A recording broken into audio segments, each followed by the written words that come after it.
Direktorat Reserse Kriminal Khusus Polda Sumsel menangkap 2 warga Ogan Ilir yang dijadikan sopir pengangkut solar dalam jumlah banyak di sebuah SPBU kawasan Alang-Alang Lebar Palembang untuk disalahgunakan. Keduanya diperintah salah seorang oknum yang mengendalikan praktik penyalahgunaan BBM subsidi ini. Para tersangka tertangkap saat tengah mengantri pengisian solar untuk kedua kalinya di SPBU itu dengan menggunakan 3 barcode yang berbeda dan truk modifikasi.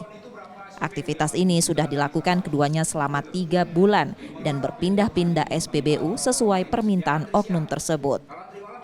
Polisi mengungkapkan hal inilah yang membuat antrian panjang di hampir seluruh SPBU di Palembang. Solar itu diduga dijual ke industri langsung atau dioplos dengan minyak sulingan dari Kabupaten Musi Banyuasin. Polisi pun mengamankan 1,6 ton solar dari kedua tersangka.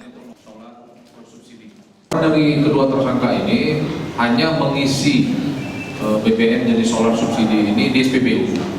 Kemudian berpindah-pindah menggunakan barcode yang banyak, jumlahnya berbeda-beda. Sudah berapa lama?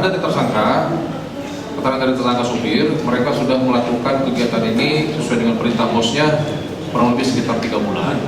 Kemudian mendapatkan upah 350.000 per ton. Jadi ungkap kasus ini perlu kami sampaikan, inilah yang menyebabkan antrian panjang di SPBU yang merugikan masyarakat umum, khususnya masyarakat Sumatera Selatan. Temuan ini bukan kali pertama diungkap polisi yang menduga ada sindikat di dalamnya. Polisi terus memastikan menangkap pelaku utama. Kedua tersangka sopir ditahan di Polda Sumsel untuk proses hukumnya. Mereka terancam hukuman 6 tahun penjara dan denda 60 miliar rupiah. Reski Oktora, Muklas Diferensial, Kompas TV, Palembang, Sumatera Selatan.